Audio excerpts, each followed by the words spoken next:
barattoota yuunivarsiitii Dirree Dhawaa ilmaan Oromoo ta'an irratti dhiibbaan sabummaa wal qabatu irra gahaa jiraachuu Keelloof himan. Hello Ashamaa harka fuunee Ammooneet badhaasaati Keelloo miidiyaarraan bilbilaa jira. Barattoonni mooraa yuunivarsiitii Dirree Dhawaa keessattiyyuu ilmaan Oromoo kan ta'an irratti sabummaa kan qiyyaafate rakkoolee garaagaraatu irra gahaa jira jechuu odeessi nu dhaqqabee jennaan gara keessanitti bilbileen jira. Mee ati barataa mooraa yuunivarsiitii sanaa keessaa nama tokkodha. Maaltu jira ilmaan Oromoo irratti kan qiyyaafate jedhame kun maali? Iyyan dhugaadha. Akka mooraa keenyatti kan wanti beekamu kana durallee bara 2012 kaasee hanga ammaatti ajjeechaanii fi hacuuccaan hidhaan ariisaan barattoota keenyarra akkuma jirutti jira. Bara 2012 illee finxaaleeyyii Amaaraa kana deeggarsa qaama aadaatiin qabaniin deeggaramanii barattoota keenya waggaa tokkotti nama 2 lubbuun dhabneerra mooraa keenyatti. Sun akkuma jirutti ta'ee ammallee itti fufee jira. Bara kana immoo wanta adda godhu barattoonni keenya kan lubbuu isaanii dhabanirra kan hidhamanii fi kan ari'aman illee hacuuccaa guddaatu dura jira. Akkuma beekamu addunyaan kan beektu barataa tokko barataa maqaan mediisinii baratu barataa ishii tokko lubbuudhaan of biraa dhabneerra. Barataa kanallee lubbuu isaatii fi wanti tokko wanti gaafatameef hin jiru mooraanii itti gaafatamummaa fudhatee mana barumsaa kanatti silaa seenne waa'ee du'a mucaa kanaa waan tokko hin jenne gumaan isaallee akkanumaan namni dubbate illee hin jiru. Irra deebii kan barataan keenya du'eera barataa keenyatu akka malee hidhamee dararamee barnootarraa hariyamaa jira. Hacuuccaan kun baay'ee humnaa ol barattoota keenyatti geggeeffamaa jirudha. Amma waggaa kana yoo gabaabsee isinii kaasuu barbaade wanti mooraa keenya keessatti adeemsifamaa jiru dhugaamatti biyya kana keessatti lammii biyya kanaa taane as keessatti seera qabeessaan barataa seera qabeessaa mooraa kana taane kan irratti geggeeffamu hin jechisiisu. Akka darara lammii biraatii dhufnee wayitti akkasitti ilaalamaa jira mooraa kanatti. Yoo kana sababa hin beekamne ijoollee nama 2 qabanii hidhanii ijoollee kana irratti immoo mucaa kan biraata akkallee ragaa jedhanii ragaa fuudhanii ammas mucaa kana fuudhanii bakka isaan itti hidhan wallaallee turtii 7 booda mucaa kana bakka inni jiru mana dukkanaa keessatti namni tokko wajjin kana waliin argine hidhanii amma isaan sana dabalanii barattoonni 3 mooraa keessaa erga hidhamanii baatii 3 deemaa. Sanumatti dabalataa ammallee kan dhiyeenya kana kan geggeessan qaamni kana hunda nurratti raawwatu ajaja eessaa akka fudhatuu fi eessaa akka hoogganamullee kan baay'ee bitanutti galee barattoota nama 2 bilbilaniiti isin barbaanna gaaffii seeraatii fi ragaa wayiif jedhanii ijoollee kana beellamatanii guyyaa beellama sanaa hafan ammas guyyaa kaleessaa kana dhufanii isin barbaanna kottaa jedhanii ijoollee kana waamanii barattoonni akkuma mucaa duratti hidhan sana mucaa kanas nu jalaa buutanii hidhuuf jedhanii barattoonni yeroo walitti gurmaa'anii bakka sanatti gurmaa'ina barattootaa argan barattoonni kun mooyyaa'ii kaasuu danda'u jedhanii tilmaamanii amma sa'a kanaa ga'ee deemaa sa'a 9 olii dhufnaa jedhanii sa'a 9 kutan amma wanti kun gaaffii guddaa nutti ta'ee jira. Barattoonni kun lamaan amma barnoota kana nuti hin barannu yaaddoo guddaa keessa gallee jarri kun nu arganiiru bilbila keenya qabatanii suuraa keenya qabatanii bakkeetti mooraa keessaa mooraa alaa ta'e konkolaataa mataa isaanii qabu sa'a barbaadan iddoo butanii deemuu danda'u. Nuti bakka dhannu hin qabnu barnoota kana dhiisnee deemne jedhanii sadarkaa dhiphina guddaa keessa galanii jiru. Kana hundumaa kan godhan immoo caasaawwan adda addaa mooraa keessa jiranii kanneen akka tamaarii biratii kan jiranii tajaajila barattootaa student service kan jiranii kaaffee mana nyaataa kan barattootaa jechuudha. Dooktarii waardiyyoota gibbii barattoota faayidaa adda addaaf guyyoomfamanii fi kanneen jibba oromummaa qaban.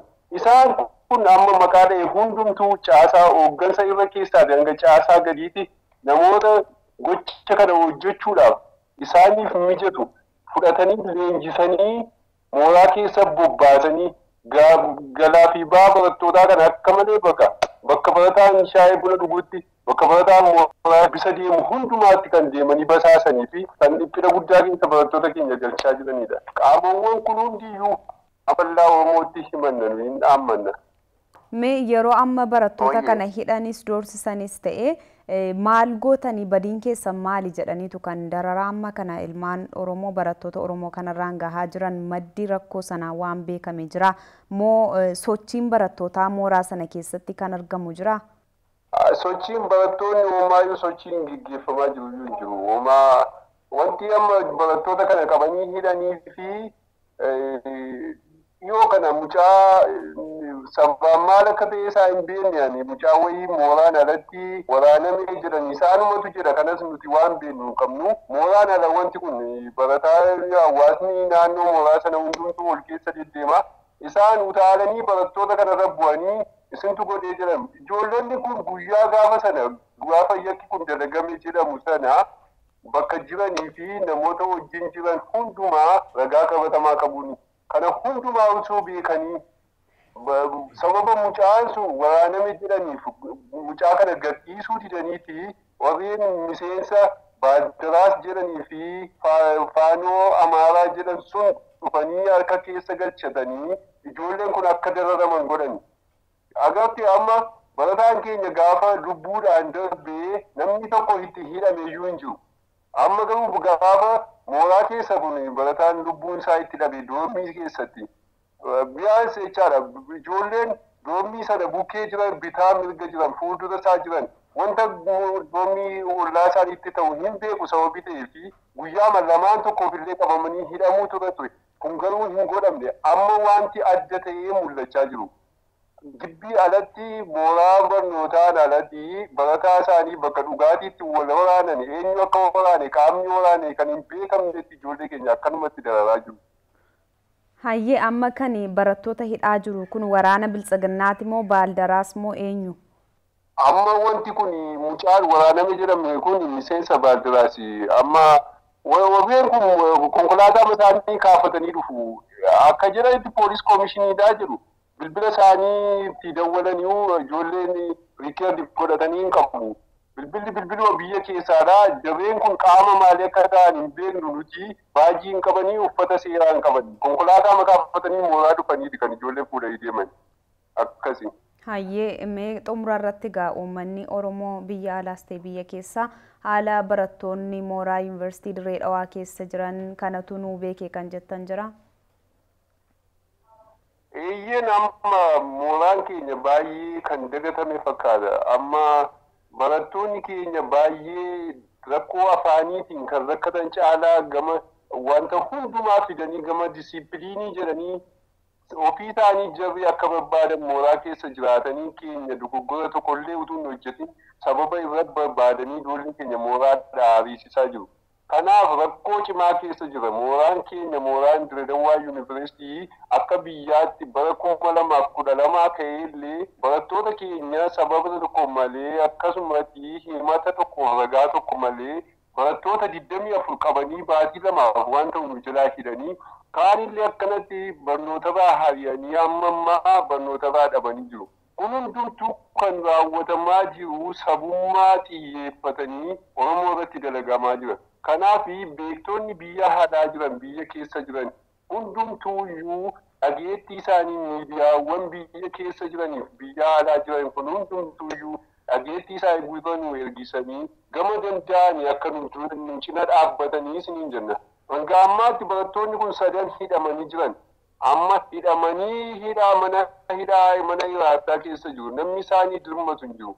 Abbootiin isaanii kiiloomeetira 1000 irra fageenya irra jiru. Hangammaatti barattootatu qarshii lama walitti buusee nyaataaf waan ta'u hunda geessaaf kan booda garuu akkam akka ta'an hin beeknu. Carraan barnootaaf isaan achii ba'anii qaban illee hin beeknu. Kun hundumtuu yakka tokko malee ragaan tokkotu irratti hin argamin darara kanarra jira. Kanaaf beektonni jiran namoonni aangoo gara kana wanta kana nu fooyyeessuu danda'an hundumtuuyyuu gurra nu laatanii barattoota hidhaman kanaa gama barnoota isaa isaan gochi godhamaa jiru hundiyyuu hin beekamu jedhanii kanan kana hundinuu irratti raawwataa jiran. Garuu iji qabuutee qeerroo bilisummaa Oromoo Dirredawaa Yuunivarsiitii keessa jiru isaan argeera.